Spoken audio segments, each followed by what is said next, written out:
All right, good afternoon. Thank you for being here today. My name is Jenny Rojana-Satian, and I'm the co-director of the Apple STEM Network, along with my colleague, Dr. Sue Kane. Before we start today's event, I do want to let you know that this is being filmed, and then will be rebroadcast on the NCWLIFE news channel. We want to thank you for taking the time to be here at our second STEM Legislative Forum. We did this in 2016, and it was a great opportunity for us to bring community together to talk about STEM education and career-connected learning. For those of you who are not familiar with the Apple STEM Network, I just wanted to briefly share that we are a community initiative passionate about clearing a pathway and securing resources for students to build STEM fluency and opening the door to new opportunities and careers in North Central Washington. The Apple STEM Network is housed with two local organizations. I work for the nonprofit GWADA, and Dr. Sue Kane works for the North Central Education Service District. And together, we're trying to champion 5 initiatives. 1, increasing STEM awareness and support for STEM education. 2, to promote career-connected learning. 3, to fortify transitions. 4, to support teachers. And 5, to seek industry and community investment. Oh, we forgot him very much. It's a great reminder now that we are on cell phones, so thank you for that.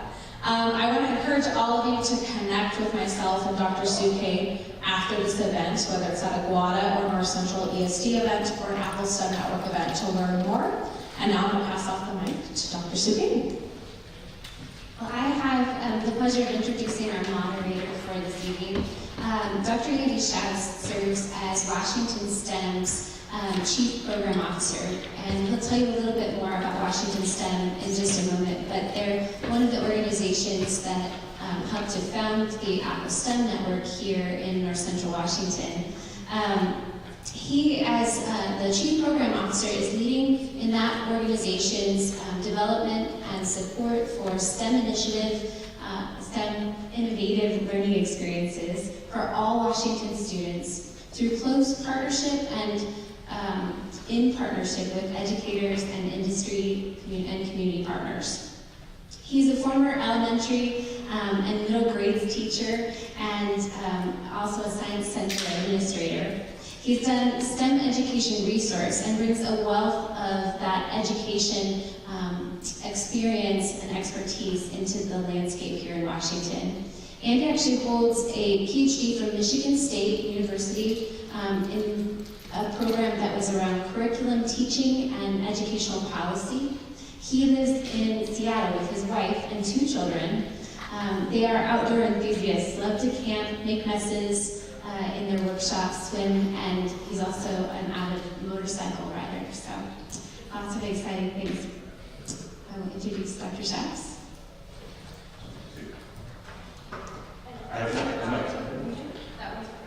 Good afternoon. Thank you for the introduction. Delighted to be here. I'll just say a couple words about our organization before we set into the Q&A with our candidates today.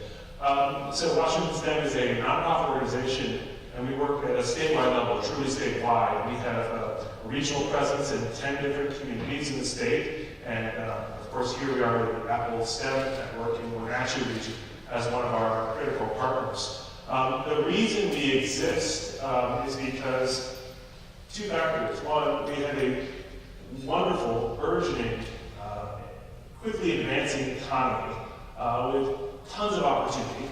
And 2, we're not doing the best to get our own Washington-originated students into the most ample opportunities. And that's what we exist to address, to help educators across the sectors of preschool through post-secondary and industry and the communities work together to identify those strategies going to work in their cultural context, in their local economy, with the values and assets that they have in their own communities. And so I spent a lot of time going around our state and learning more about this amazing state that we all live in. And I always love to come to Wenatchee, where folks are highly collaborative and they get things done.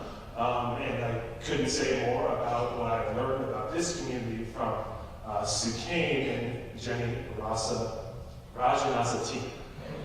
I've been working on that for 2 years.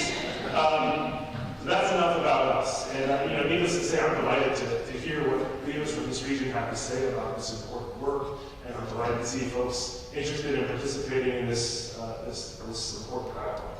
So let's get started. If I could ask each of the candidates to just say one word, 1 minute, about yourselves, and we'll start with Dr. Ann. 1 minute. I'm Ann Diamond. I'm a family physician, and many of you are probably from Chelan County. The legislative district that we are all running for is Chelan-Douglas, and because districts have to be large enough, we also include part of Okanagan and part of Grant County. So I'm from Okanagan County, and I run my own practice there for 16 years as a rural doc. And what that means as a rural doc is that I have opportunity to enter into my community in multiple ways. When it was clear that we didn't have fresh vegetables, even though we were a rural agricultural community, I helped start our farmers market and ran it for 12 years. And in education, when you're a small education district, what happens is you run out of science very quickly. You have biology, chemistry, physics, and done. So my son, when he was in school, did not have any elective science.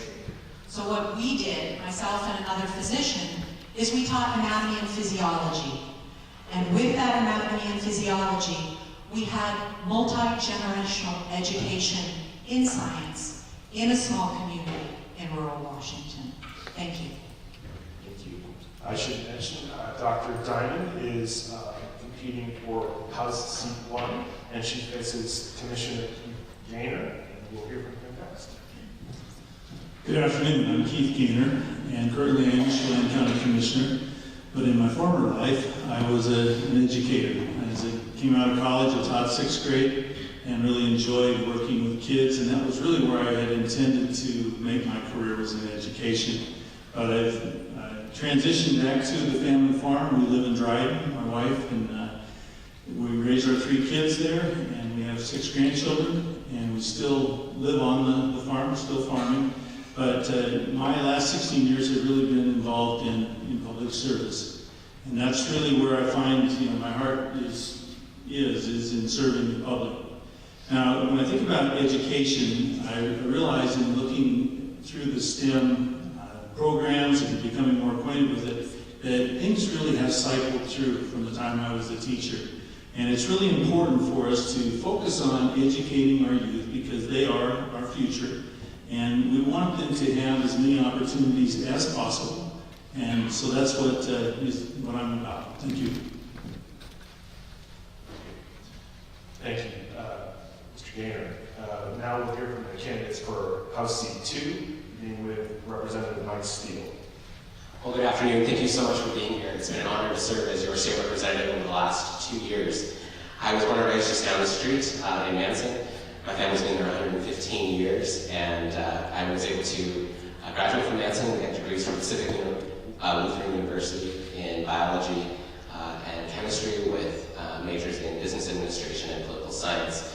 At the state level, I serve on the K-12 Education Committee and the Technology and Economic Development Committee, and there's a great opportunity for overlap when it comes to CTE and STEM and how we create policies and influence those things in this state. We've been doing some great work around funding for CTE. I want to see that continue. I was really fortunate to grow up with a unique educational opportunity, STEM-focused education in a school that my parents and several community members started.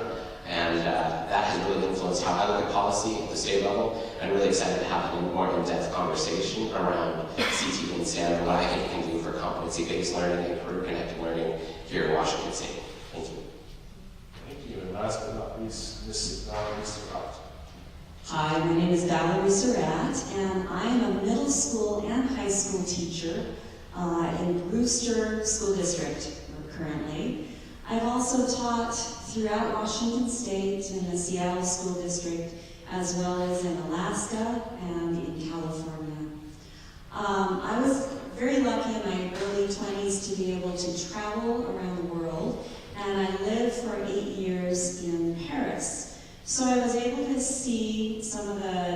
differences between our schooling here in the United States and what is done abroad.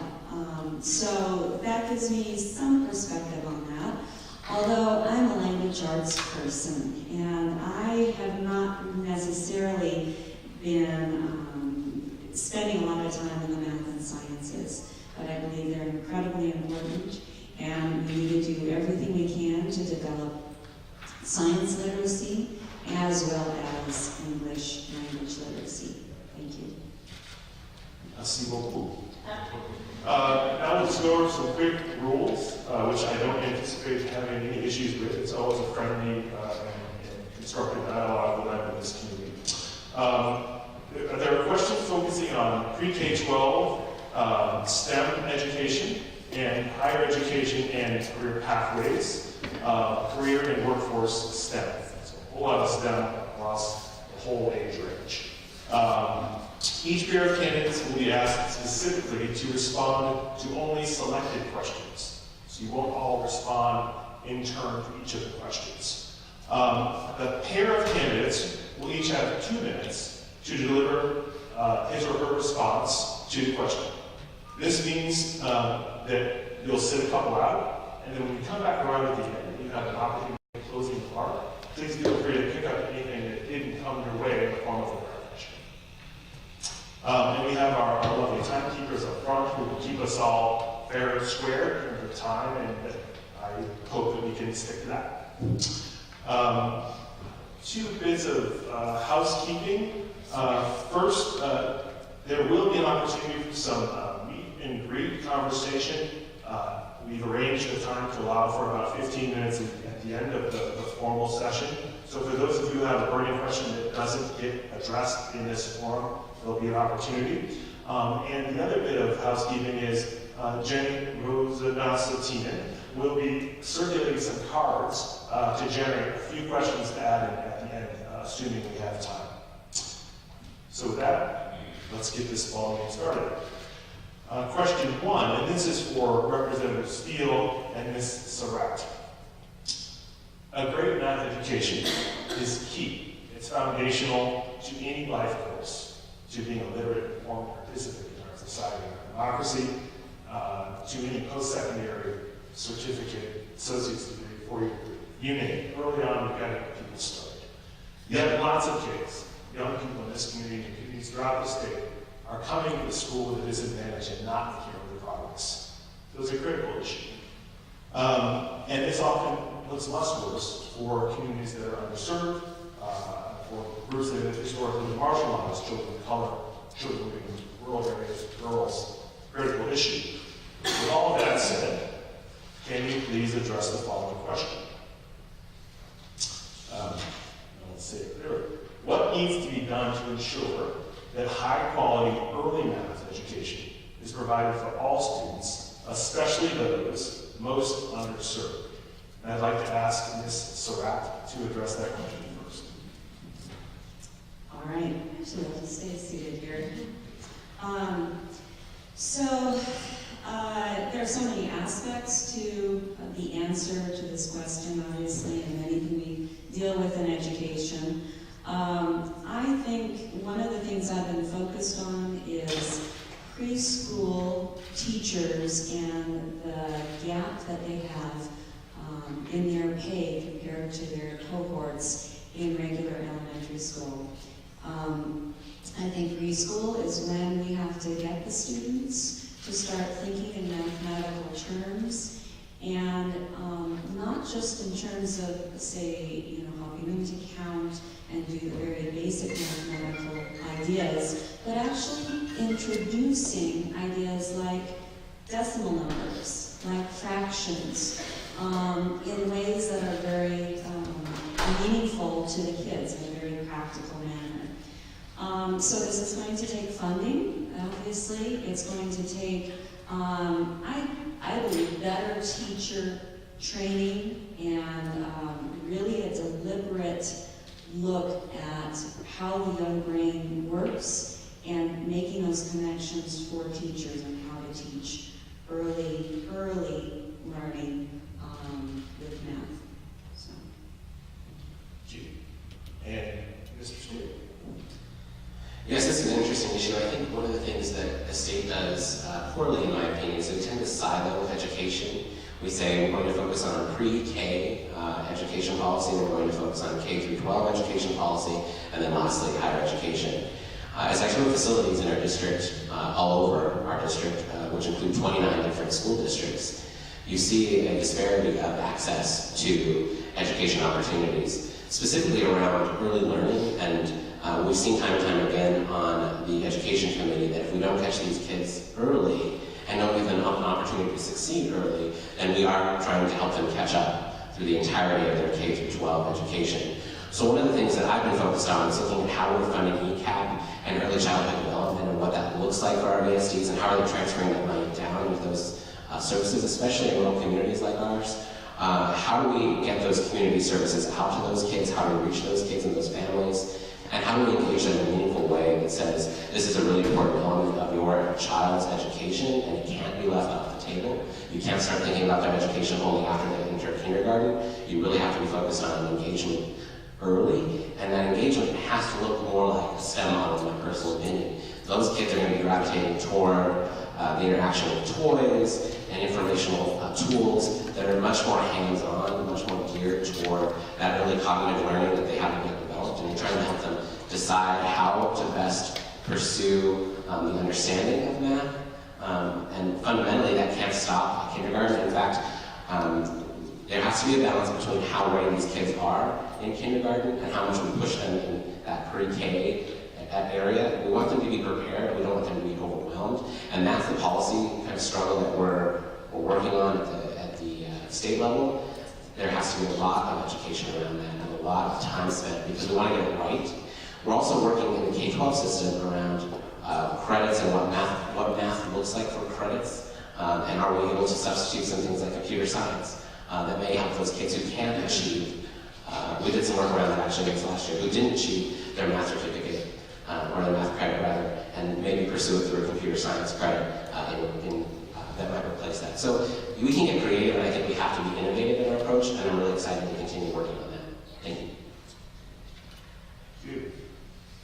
We'll move to the second question. This question is addressed to Commissioner Gaynor and Dr. Diamond, and the topic is STEM equity. How do you propose science, technology, engineering, and math education to be fully integrated as part of a high-quality basic education from pre-K to career? What needs to happen in terms of policy and resources to increase access and close opportunity gaps for underserved communities, like rural communities, communities of color, communities experiencing poverty, and of course, the demographic group of girls and women? And we will start with Commissioner King. So how do we narrow the gap and integrate the STEM education across the spectrum? What policies and resources? Okay. Well, I think that one of the key things that we have here are educators. And when I say that, these are the people who are dealing with the children and as they progress through their lives, they're the ones who should have a good handle on what would be the best policies to integrate. And I think that sometimes when we have policy makers, we don't always engage the right resources in order to make good judgments and make good investments. It's important to have a good integration of the STEM network throughout the whole spectrum, whether it be from pre-K through higher learning. But it's also important to have a real balance and allow the individuals to find where they fit in the system. And I think I made a comment earlier about the cyclical nature, and when you look how education has evolved, sometimes it's gone back to where we were. And I think that it's important that you hold on to the things that work well, but then be willing to change to implement new technologies and new techniques in educating. So, from the standpoint of the policies, once again, the policymakers should be those who are involved in the educational process and not necessarily people who are somewhat removed. And I think that that's a real danger that we have in government sometimes, where the people who are supposed to be or thought to be the experts are really not the ones who are most engaged in the process. So my thought would be that we need to make sure that we are engaging in those people to make sure that the policies that are proposed can be implemented and they really make good sense and are very productive. Thank you. Got it. I don't believe STEM should be separate. It should be integrated at every level in the schools. And what that means is you don't hold it apart. It's not after school, it's not weekends. If you look at students of poverty, they often have to go home at 3 o'clock to take care of their younger siblings when their mom is going to work. So how do you incorporate them in an after-school, say, Lego project if they need to be home with other responsibilities? And they might not have the transportation to go on a weekend field trip. You pull that back and you make sure that every student at every grade has opportunity to good math training and science curriculum. For myself, again, we have a small school district, and as Mike alluded to, there are 29 school districts in this legislative district. You have Wenatchee, which has over 7,000, and you have Stehekin, which has less than 7. How do you equitably distribute funds and make sure that every student, regardless of zip code, has opportunity? One of the ways was if you don't want to just focus on the beginnings in pre-K, you have to get the youngest students up to speed, but you also want to have opportunity for the accelerated students in the high school. And for that means Running Start, Career Connects, and perhaps some tele-education, where there are computer-based science courses where the teacher is the coach. And in that instance, I would say the coach needs to be paid, just like a basketball coach. This is not extracurricular, this is fundamental. Thank you. Thank you. We'll move to question 3. Career and technical education, or it's also referred to as CTE. This question will be addressed to Representative Steele and Surratt. Career and technical education, or CTE, delivers STEM courses for students in a whole host of tech fields: engineering, robotics, computer science, medical occupations, and it's perhaps the most robust body of STEM preparation we have in our current K-12 system. I see some of the critical leaders in this community involved in CTE here in the room, so it's very good to have in the audience. I'd like to know if you consider any increases in funding towards CTE or to specific STEM in-demand careers in the region. And we will have Representative Steele address that question first. All the time, every time, yes. We worked on it last session and did get some additional funding put out into our CTE programs. You know, the thing that I find most fascinating and I think most important about these programs, I was just touring schools in Olympia, the Olympia area last Thursday, as part of a special task force designed to, there were 8 of us appointed in the legislature that are responsible for coming up with a new funding model for how we build schools. And one of the key elements in how we're building schools today is what does the future of education policy look like? Because you can't have policy without space, and you can't have space without policy. And so it's a little bit like looking into a crystal ball, but one of the things I think all 8 of us agreed on during this tour, and there's 4 Republicans and 4 Democrats, is that we really find tremendous value in making sure that our career and technical education programs are unique and adequate at each and every school district based on their region, based on the community, based on what the community needs might be, because it's so great, you know, to come to a place like Wenatchee and see what the CTE program is doing. I mean, if they're working on creating skis with K2, that's a pretty exciting little project for places like Mission Ridge. You go over to North Rochester High School, and they've got these incredible 3D printers that are pumping out things all the time, whenever that student can kind of conjure. Those students are engaged, they are ready to learn, they want to be in that classroom, and they're thinking about a future career which is way more impactful than anything we can do as it relates to just standing up in front of them and preaching at them about education. So CTE has to be adequately funded. It should be funded at a greater level every time. And I'm pushing my colleagues on the K-12 education committee to look to CTE first. We have to sort of switch the narrative. It can't all be about four-year universities. There's some great skills, necessary skills that we need to be teaching our kids now and giving them a pathway to success that isn't necessarily university-driven. In fact, can be CTE or career-connected learning that may, in the long run, prove to them they're amazingly, incredibly gifted individuals and aren't necessarily destined to a four-year university, but can do great things in their communities with a quality CTE education. Thank you. Thank you, Sarah.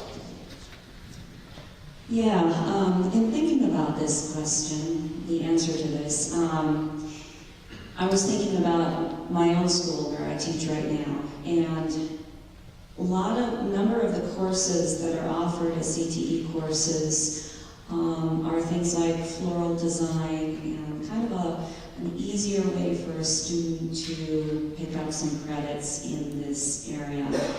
And I was disappointed to see that there weren't more opportunities for some of the more useful CTE courses that should be available to kids in rural districts as well as urban settings. So that's something that's really, I think, needs to be taken a look at. Obviously, I believe in solid education, solid funding for education in all areas. Another area that I think is of concern to me is that a lot of times the kids who enter these CTE programs in high school and take these classes do not have the literary skills that they need to be able to understand the material that they're given.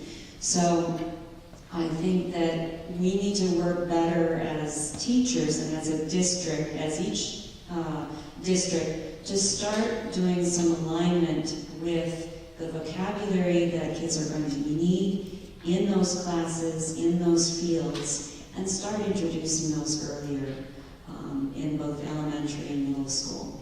So those are my perspectives on that issue. Thank you. Moving to question 4 on STEM literacy. This is for the other side of the stage. STEM education provides the foundation for understanding the world around us and equips students with skills they need to take advantage of the economic opportunity found right here in the 12th district and home communities. Do you believe that STEM skills are critical for all students in our region? And if so, how do you believe we can better integrate STEM at all grade levels in the K-12 education system to make sure that students are ready for the 21st century economy? So a couple of things that I'll just rehash the word.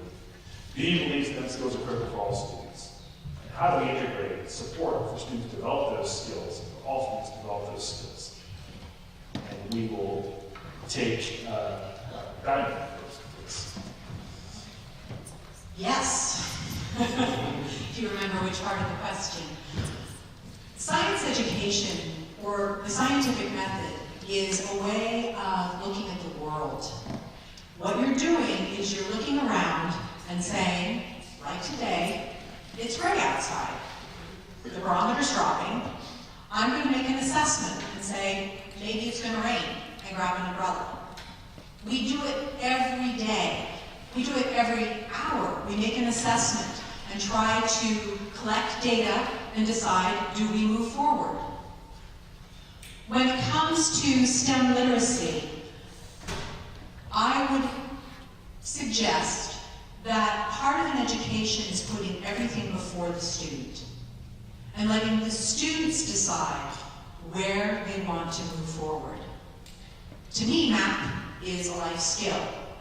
If you don't know how to balance your checkbook, if you don't know how to tackle a simple financial problem,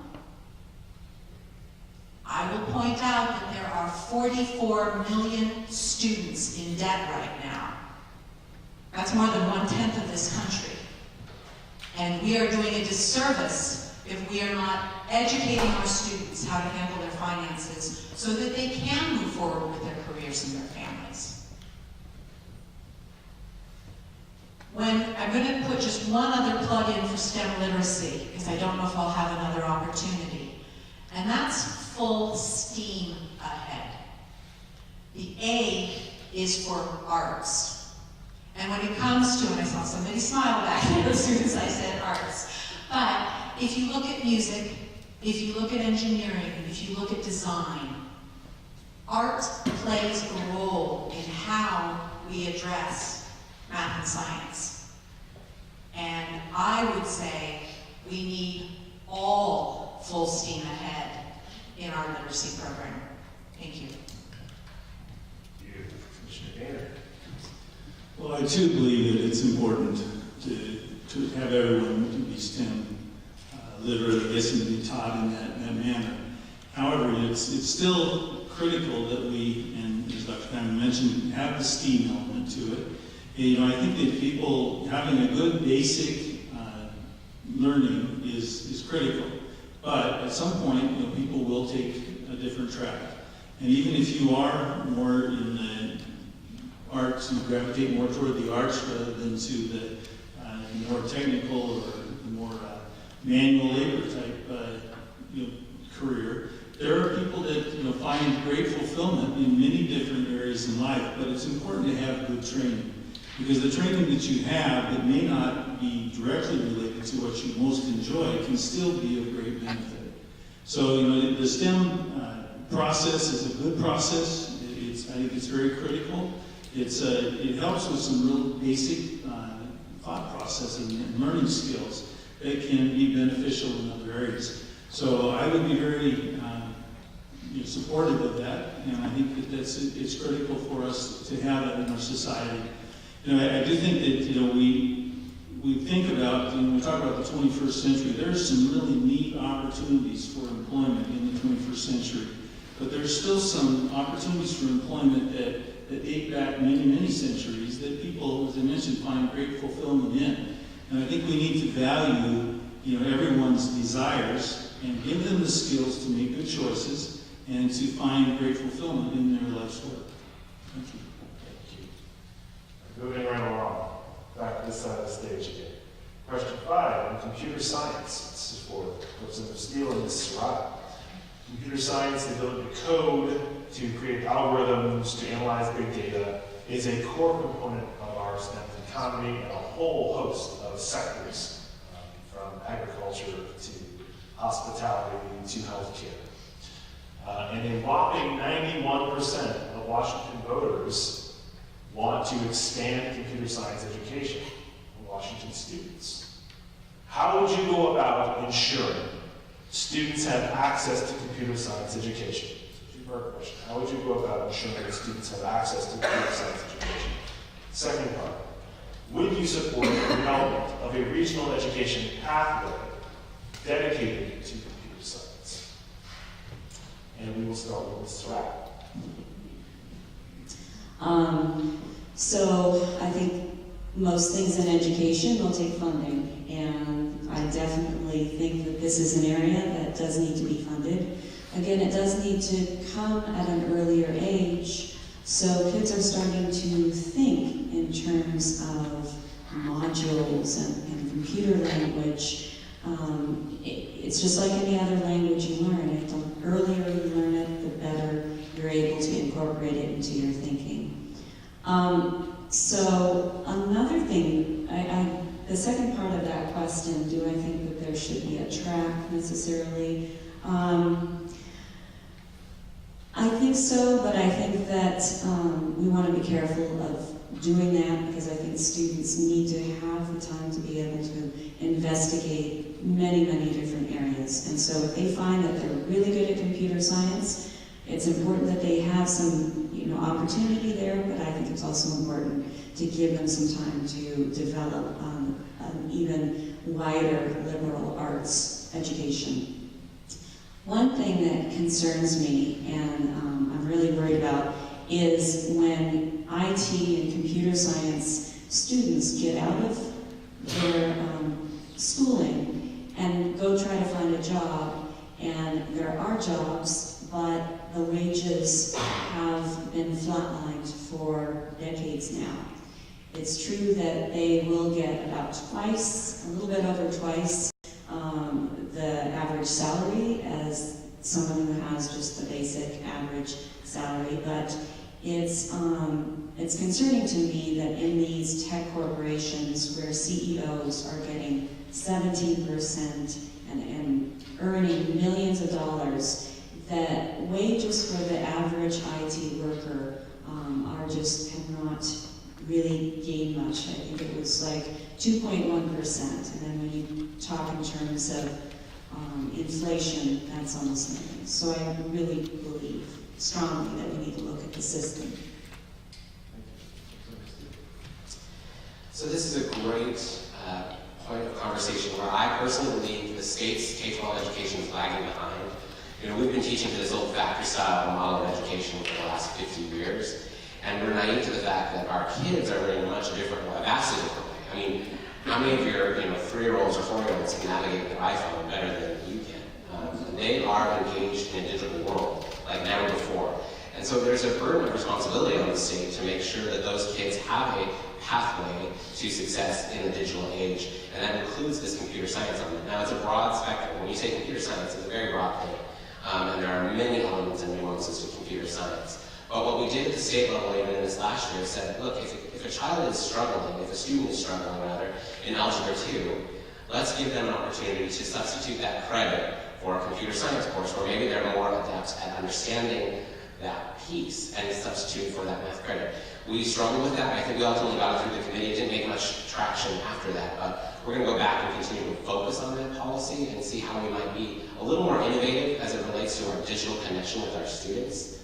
We have to help our students be good digital citizens, which is something we've never worried about before.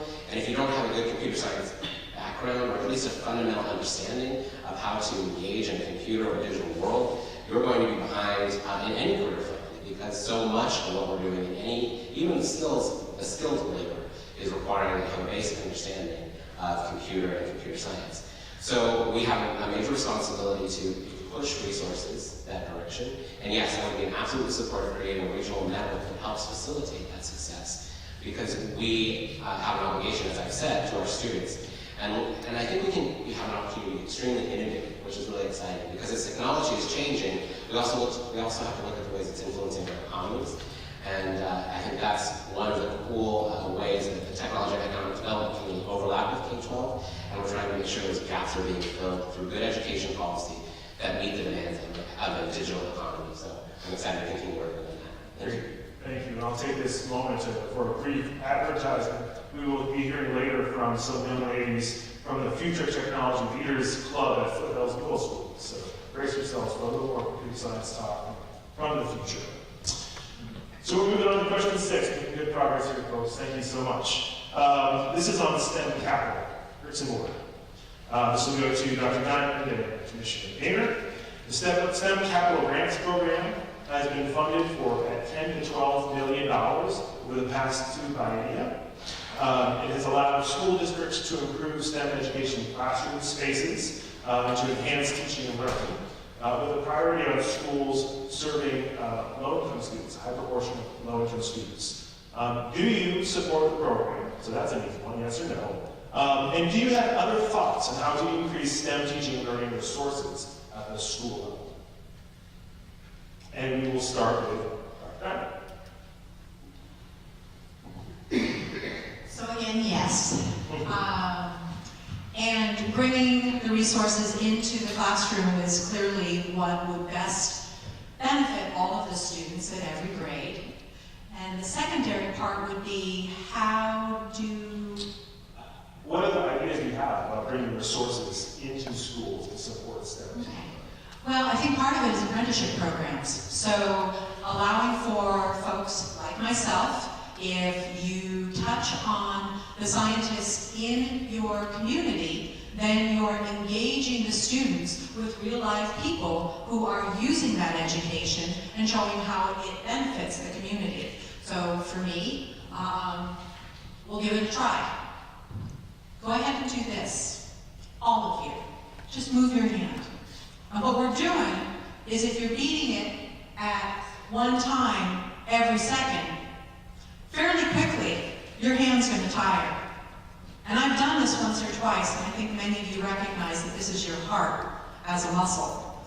But it never ceases to amaze me that for 76 years, as people drop their hands in tiredness, the difference between skeletal muscle and the heart muscle.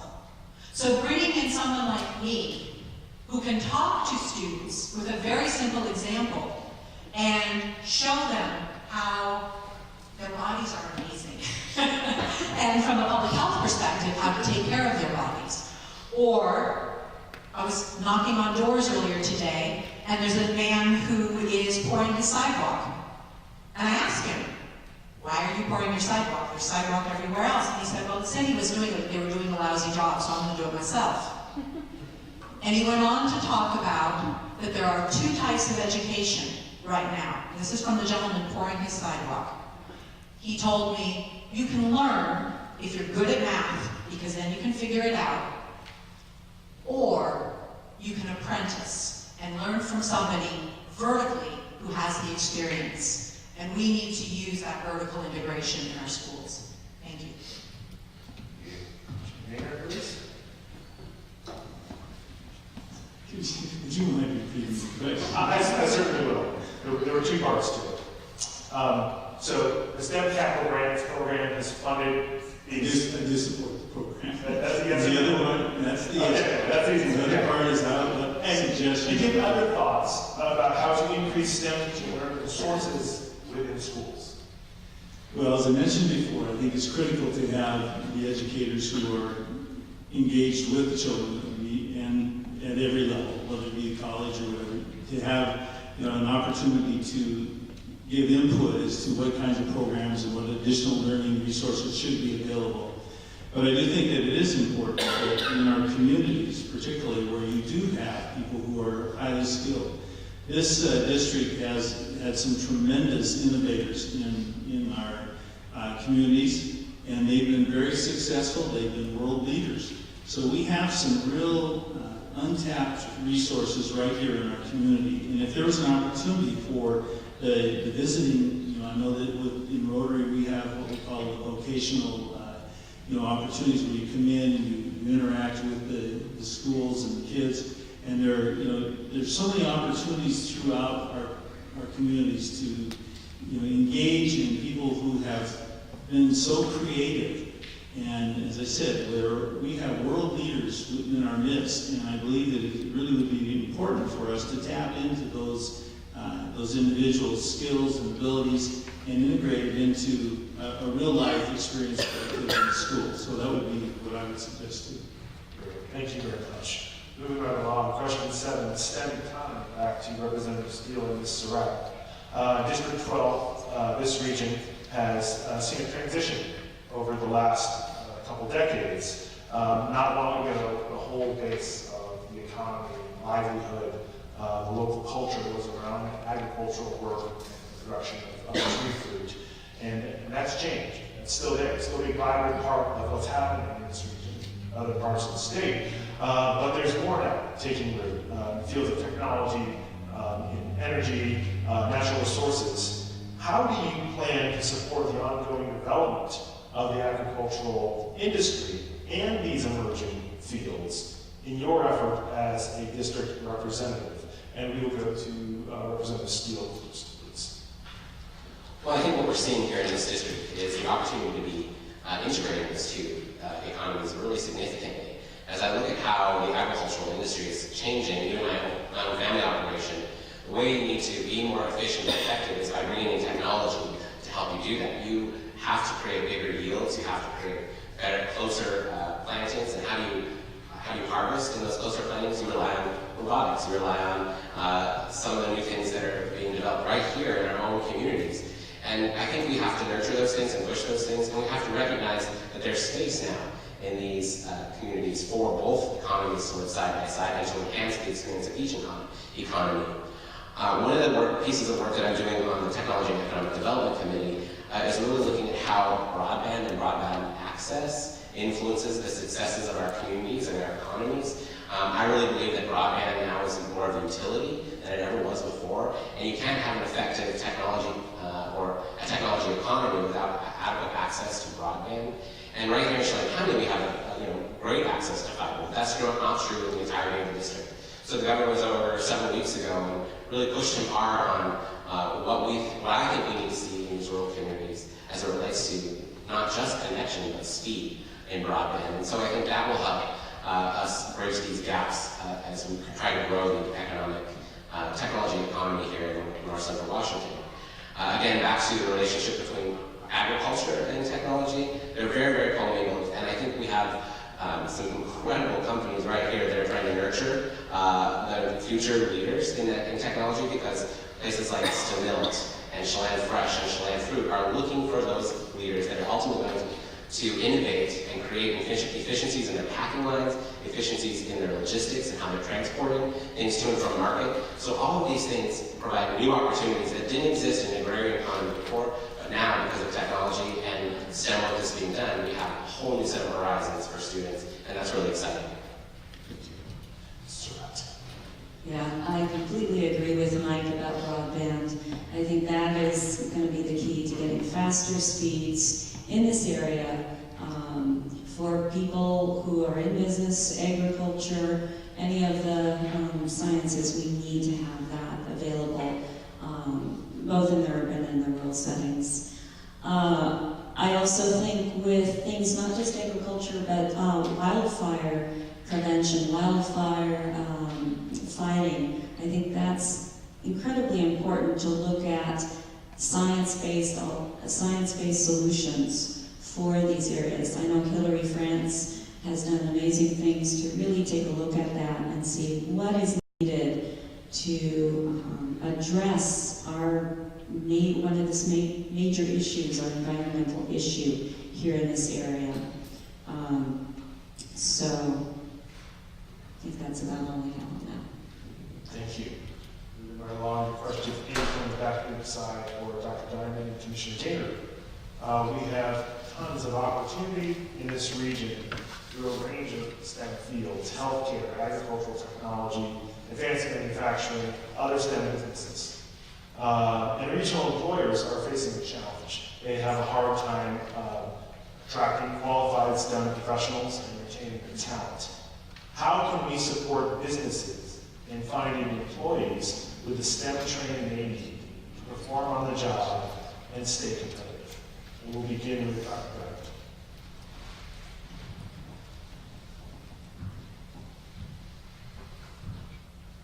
I'll start with medicine because that's what I know best. When you're training a physician needs to go to an urban area to see as much as possible.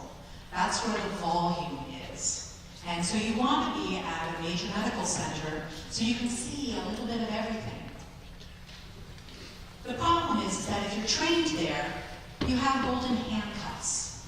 And by that I mean, that's where all your professional relationships are.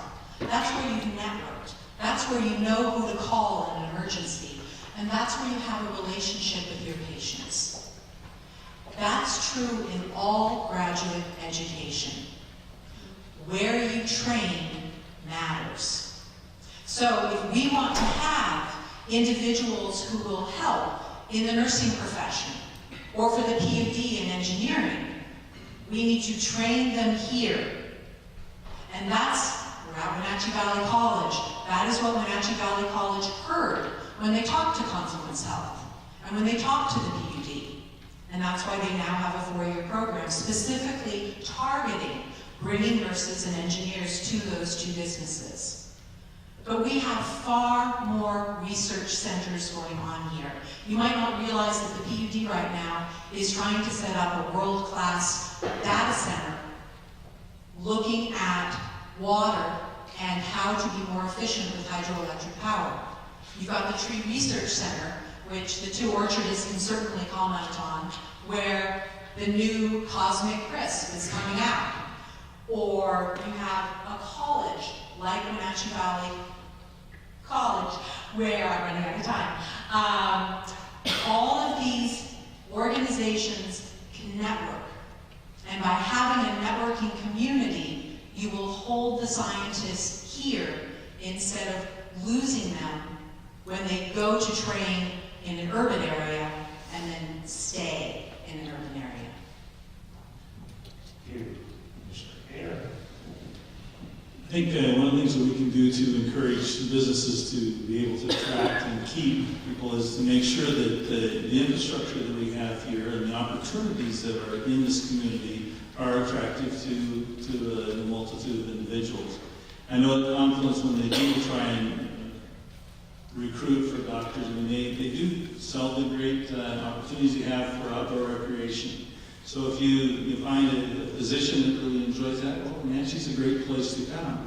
But when they come here, they find that there may not be quite the amenities that they have become accustomed to. And so I think, if we take a more holistic approach to looking at our community, it isn't just attracting people, it's making sure that the people that we attract feel at home here. And that's where, the community has to reach out. We have to, be welcoming. We have to, create opportunities, look beyond ourselves a little bit, and see maybe we need to stretch in order to create an environment that is attractive to development of some of these businesses and maintaining and recruiting and maintaining the individuals that we need to strengthen our economy. There's a lot of opportunity, as has been mentioned. We're still an ag-based economy, but there has been so much in the way of technology that has affected that industry alone. Whether it's Van Dorn sales or as Melt was mentioned, they're on the cutting edge of technology within the industry. We also have the blockchain technology here. That's data centers. There's so many things that are just really getting rolling here that I think there's a tremendous opportunity. There's a great future for many people to come and to make a great life here in the Wenatchee Valley. So I look forward to welcoming more people with those types of skills to come and enhance our community. Thank you. Back to you, high school and Valerie Surratt. Career-connected learning programs, which came up in a few of the comments earlier. Things like internships, apprenticeships, career exploration, job shadows. Put students on a pathway to high-demand, family-sustaining careers. If elected, would you prioritize programs, policies, and funding that launch students on career pathways, such as the initiative that's known as Career Connect Washington, coming out of the governor's office? Please explain how you believe this should be done. So, would you support it? Explain how you think it should be done to advance these whole host of career-connected learning opportunities. And we'll begin with Ms. Surratt. All right, my answer is pretty short. I would support it.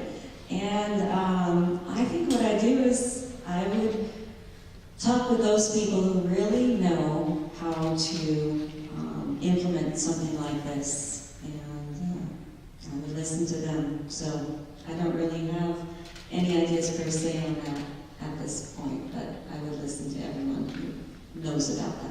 Great. You got some great folks in the audience who know all about that. And Absolutely, I support this. I alluded to it a little earlier as I was talking about competency-based education. One of the things that I've seen at the state level that really works, we were able to tour the Big Picture School in Burien, and for those folks who aren't familiar with that, it's an incredible school where it really is geared toward competency-based learning, and it requires these students to go out and be engaged with community, seek out mentorships, seek out internships, even in some cases seek out apprenticeships, and then come back and relate to their classmates what they've learned, what sort of competencies they picked up in that observation, and then how does it apply to their future learning, and how does it apply to the skill sets they're supposed to be learning in that particular class. And that's a peer review experience. The students will line up and listen to their peers, and if the peers and the teacher agree that they picked up the competency, then they move on to the next. If they agree they haven't picked up the competency, then they go back out and try to do additional research, trying to understand what elements they left out of that competency. But in order to achieve that kind of an educational opportunity for students, you have to take a look at our current structure. And I don't believe that the Core 24 curriculum, the way that the state has designed it, allows for enough flexibility to create competency-based education. So it's a little scary when you sit in my seat or when you're a teacher trying to keep up with the constant changes that the state hands out in K-12 education to think about a dismantling of the Core 24. But we've created such a rigorous schedule in schools where these students are required to walk away from high school with a 24 credit experience it doesn't provide enough flexibility to be innovative.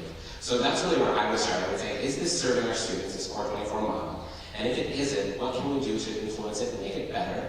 And are we willing as a state to say, maybe a Core 24 model is not working? And then what do we do to replace it, to move forward so that our students can have a better education and be able to think innovatively as it relates to their own experience going through the high school, specifically the high school, maybe the middle school experience around competency-based education. Thank you. Moving forward to dual credit, back to Dr. Diamond and Commissioner Hayter. It's well documented that having an option as a student to earn college credit while in high school has a positive impact on enrollment and attainment, persistence, graduation, and completion rates. All good things. Dual credit pathways include a whole host of things in our state, things like Running Start, college in high school, CTE dual credit, some AP, advanced placement programs. What steps would you take to ensure that all students in District 12 have opportunities to earn dual credit? And we will begin with Commissioner Hayter. Well, it is difficult in our district to make sure that everyone has the same opportunity just because of the geographic constraints. However, there is a lot of opportunity with online learning.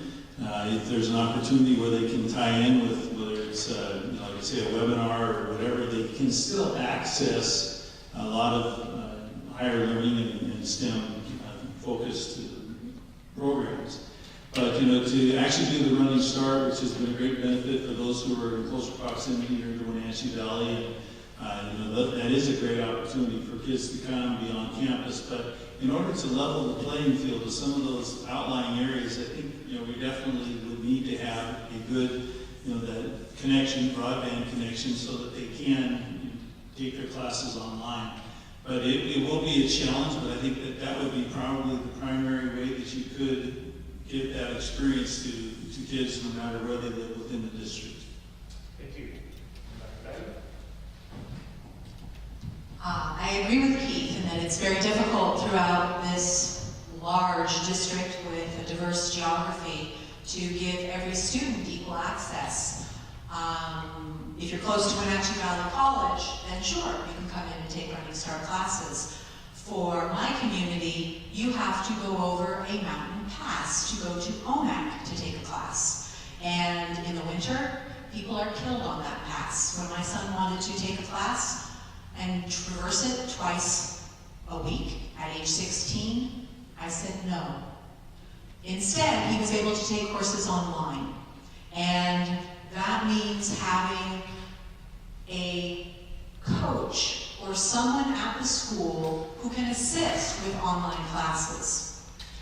Other options in terms of AP, more and more AP is being done online. It's also done through television, and so that you can have coursework done. I'm so accustomed to telemedicine, I couldn't think of the telecourse. And those are options. Again, in rural areas, you don't always have the technology readily available, but you do have a library, and you do have a school. And both the libraries and schools can be places where further education can be achieved in a dual education model. Thank you very much. At this time, we're going to take a slight turn from our program, and as I mentioned earlier, we're going to hear from some young ladies who are in the Future Technology Leaders Program, Beck's Robotics team at Foothills Middle School. So a little round of applause to these ladies.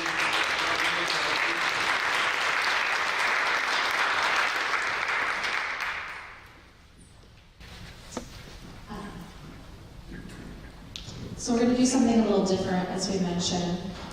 These students are coming up with their own questions. Each candidate will get a response. We'll try to narrow it down to about a minute each. And we'll just go ahead and start down the line in response. So to start, though, I'd like them to each introduce themselves.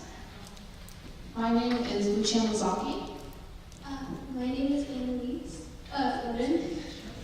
I'm Ella Gavers. I'm Miranda Naya.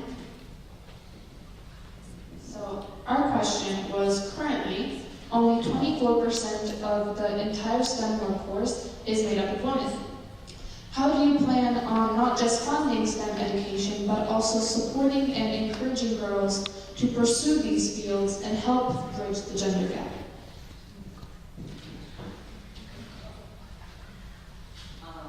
So I'll start. So I see it in the classroom where a lot of times the girls who are in these classes are not as confident, and I think that needs to start really young, where we give girls opportunities to be successful, and be successful in increments, in little ways, and build success upon success. And in developing skills like that, I think it really builds on a solid foundation. I think it has a lot to do with teachers too. I think teachers who believe in all of their students and see the qualities that they have, they can help students move mountains. So thank you for that question.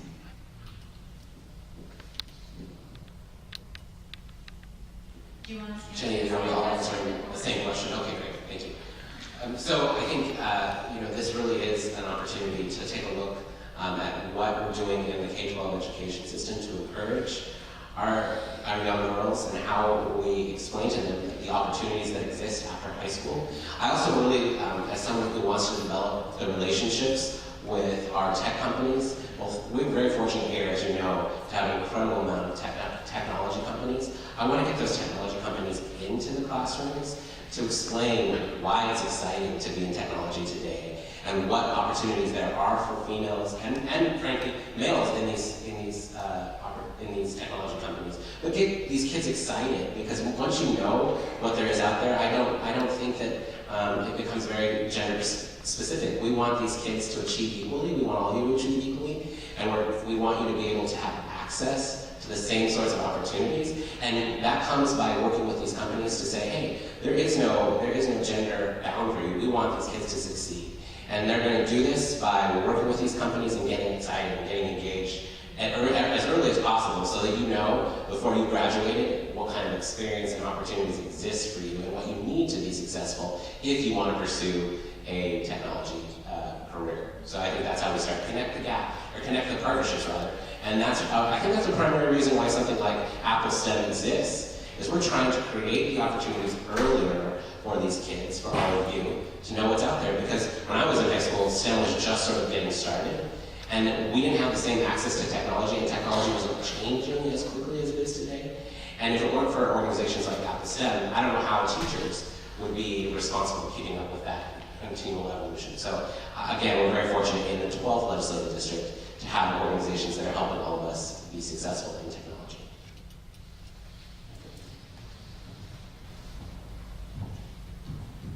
I am a scientist, and my mom was a scientist. It never seemed odd to me, and I think having mentors makes a huge difference. And if it's mentors at the school level, if it's mentors in the community who are willing to come in and say, we love what we do, we're respected for what we do, we're good at what we do, having those messages, having people who can show you it can be done. I had the opportunity to take a college class when I was in high school. I felt very privileged. I wanted to take an engineering class. And I showed up for my first day of engineering, and I was the only female, and I did not feel as confident. And I went for the first month. Folks didn't talk to me. People didn't include me in their study groups. I'm not a shy person, but I dropped the course. It does matter to network, to feel like you're trusted and valued and wanted there. And that's what we have to do in integrated science education at a very early level to make sure it's enforced all the way through. There are a couple things that come to mind to me, and one of the things is that in the home, if parents, I think they need to encourage their kids to be confident. I mean, I think that's a critical component, is having confidence at a young age. And beyond that, you also need to be able to get beyond the stereotypes And I think, you know, our society has had stereotypes. There's no, you know, in my opinion, there's no reason why boys, girls, you know, whomever could be engineers or mathematicians or whatever. I mean, they should all have that opportunity. They should be encouraged to pursue where their heart is leading them, in a sense. And, you know, that's where I think that, you know, parents can be critical components in a kid's career choice. And that's not necessarily pointing in a particular career, but giving them the confidence to pursue the thing that really inspires them. So whether it is, you know, the engineering, or whether it's medicine or whatever, I mean, you should be able to feel good about pursuing, you know, what you really feel is your desire.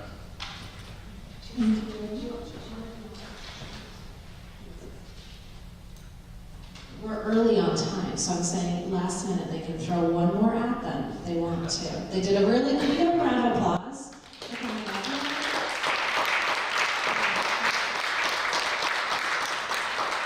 And if not, we'll go to our conclusion. You want to do one more? No. Okay.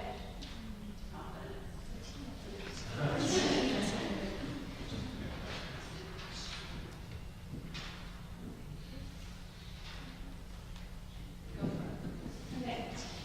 Would you guys ever consider extending CTE to 6th graders? Absolutely, yeah. Sixth graders are at an age that is just amazing, that they're moving from that elementary grade level to the really exploring the world. I think not only technology and science, but I also think what's really important is learning about our government and about how that works, how people who are involved in government, how their decisions affect your lives. And I really think it's incredibly important for us to start early in learning those things. So then when you get out of school, you have a sense of how decisions are made in the world and how you can affect them, how you can be advocates for yourself in all different ways. So, yeah. Absolutely. I think that we're doing some work right now, even amongst our school districts here in the 12th Legislative District, to introduce students earlier, including 6th grade. I know there are classrooms in Wenatchee that are already having experience with CTE at that 6th grade level, and I think that's really exciting. And I think as we move toward changing the education model in Washington State, it's going to have to include more CTE at an earlier age, because we're going to be expecting more from our students as they move through middle school and then ultimately through their ultimately through their high school experience. We need them to have a greater knowledge base that needs to start earlier, because we're going to be asking more of them as they move into the high school career. So absolutely, great question. I don't see why it's grade dependent at all. You start with measuring, if I remember correctly, it may be 2nd grade. You figure out how to use a ruler, you figure out how to make very simple calculations. That's when you can start with construction. You can have a construction project and work with it. It's how you use the science education, how you engage with it and make it be practical, that makes it stick. So at any time a student is ready, then it's an opportunity. To answer your question bluntly, no, I hadn't considered it, but I am now. And not only because I haven't been dealing with this, but you know, as I think about it, I mean, it's important for 6th graders, which is the grade that I taught, and I still have fondness for that age group, to be exposed to a lot of critical thinking skills and to be challenged. But I also think it's important for 6th graders to be 6th graders. And so it's important to really be careful how we present it. You want to stimulate the thinking, you want to encourage them to be very creative and innovative in their thought processes, but I still want 6th graders to be able to be kids. So I mean, it's important that there's a balance in how that's presented, but it is important for them to have the exposure.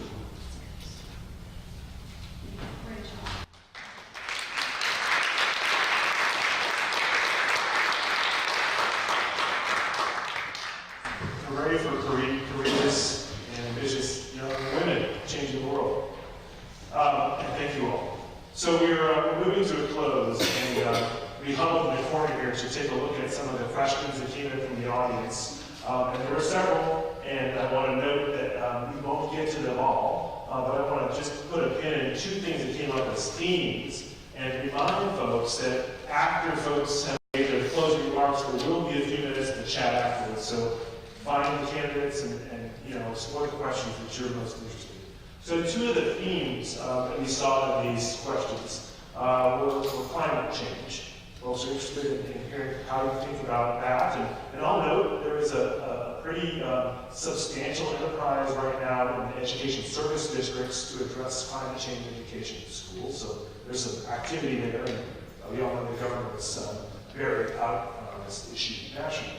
And then the other bit that came up in a couple of the questions was there are a lot of ideas about how to expand access to STEM education, and I think people were encouraged by that, but wanted to know if you have creative ideas about how to pay for those things. In particular, if there are other programs or agencies that we could be more fiscally conservative with in order to create resources to invest in STEM education.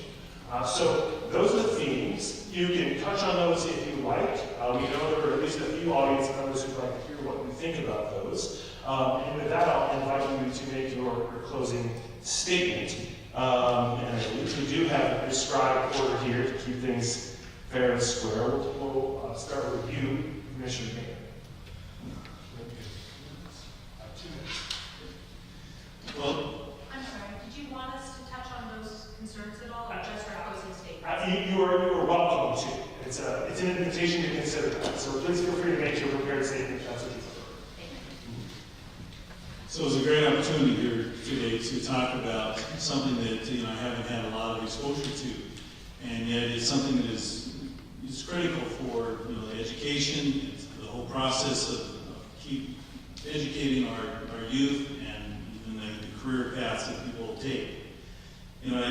It's important that as a government and at the legislative level that we're very careful what we do in legislating, because there are so many things that can have unintended consequences, and I think that it's careful that we really weigh our decisions and the paths that we take.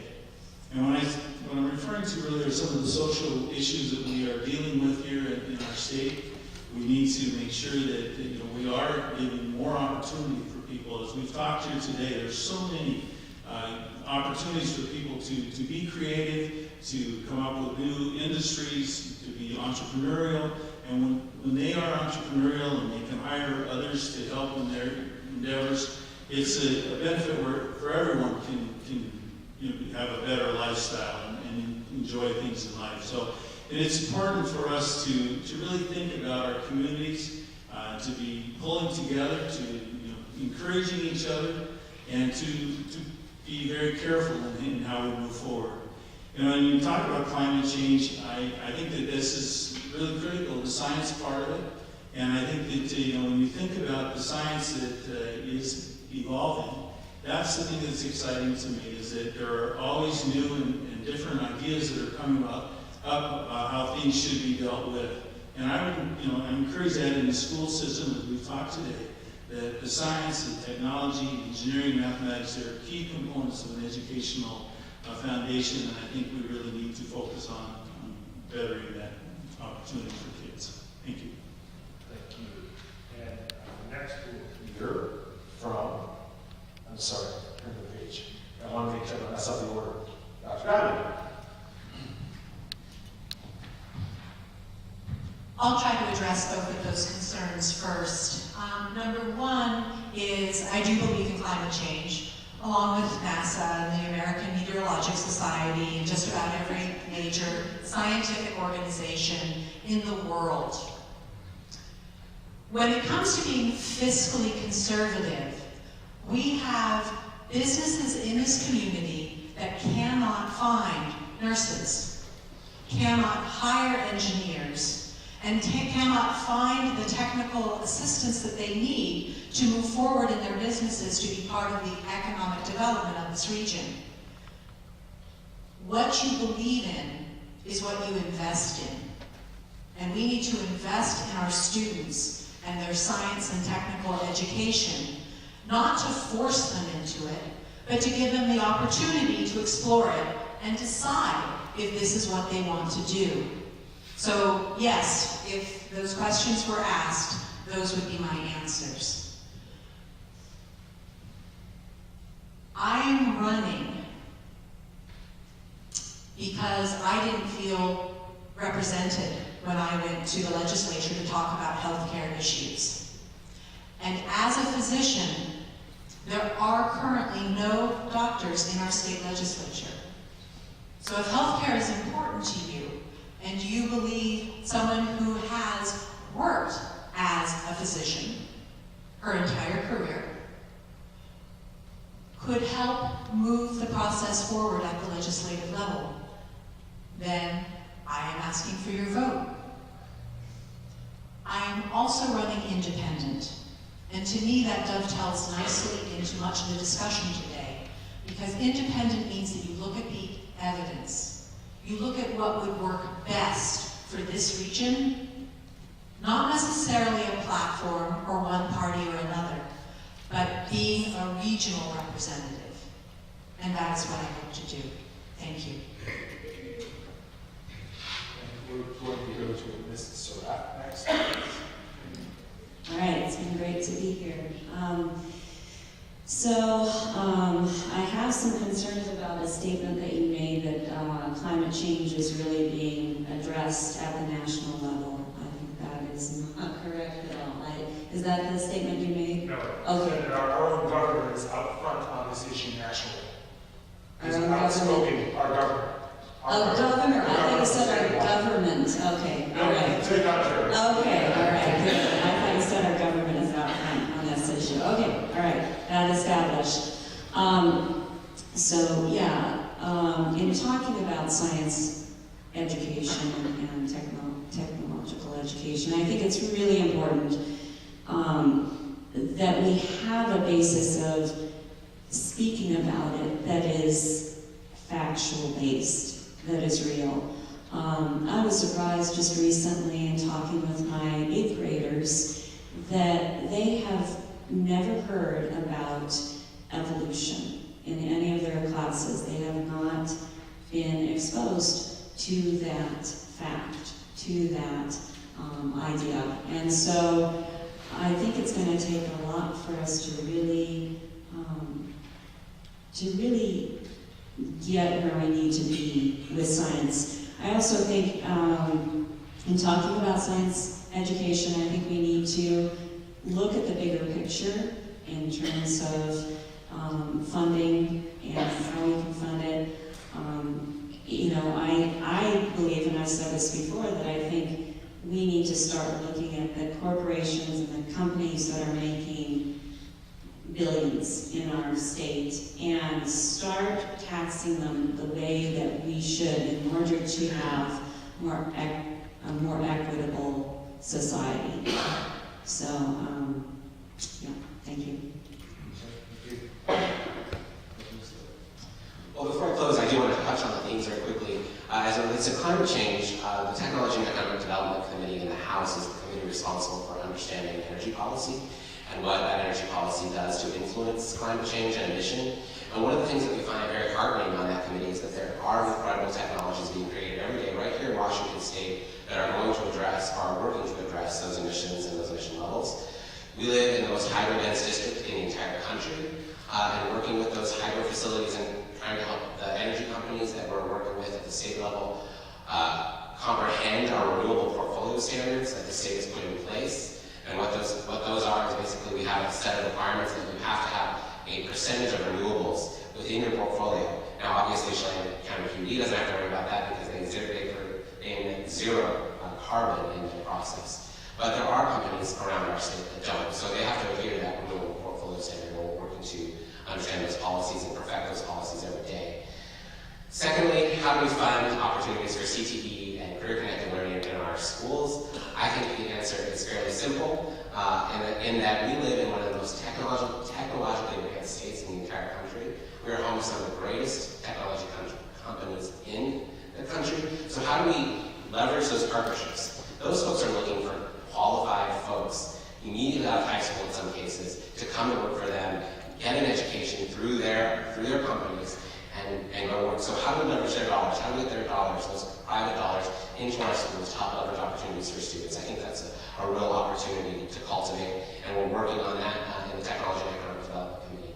And in closing, I just want to say I've spent my entire career in economic development as a chamber director in Chelan, and I understand the need for better education around technology, and I'm so excited. This is my favorite form of the campaign cycle, frankly, because I can geek out here all day long, talking about how we move our education system toward competency-based opportunities for our students. That engagement, those hands-on opportunities that we give our students is really going to help inform them and make them active learners their entire lives. I was fortunate to have an incredible education growing up with a family that focused on that education and those opportunities, and I would love to be able to deliver those same opportunities to students regardless of their resources and regardless of where they're located. So we have a lot of work to do, but I'm excited to do it, and I'm looking forward to going back and to serve as your state representative. Thank you. Well, let's give a big hand of applause to these.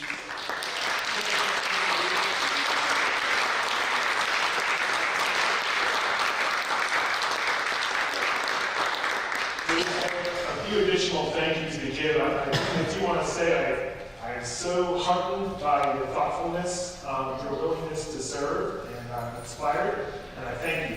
We need more of this, and we all need to go out and vote. I want to make a few thank yous to others who made this come together. NCWLIFE has been here capturing this, and will be broadcasting this so that more folks in the region will understand what's before them when they vote. I want to recognize our sponsors, Wenatchee Valley College, the Apple STEM Network, the North Central Education Service District, and WADA. And I just want to say one more time, thank you all for your very thoughtful responses. I enjoyed it. I wrote down everything you said, all these giving you ideas, and look forward to seeing at least two of you when we come visit. So thank you very much. One more round of applause.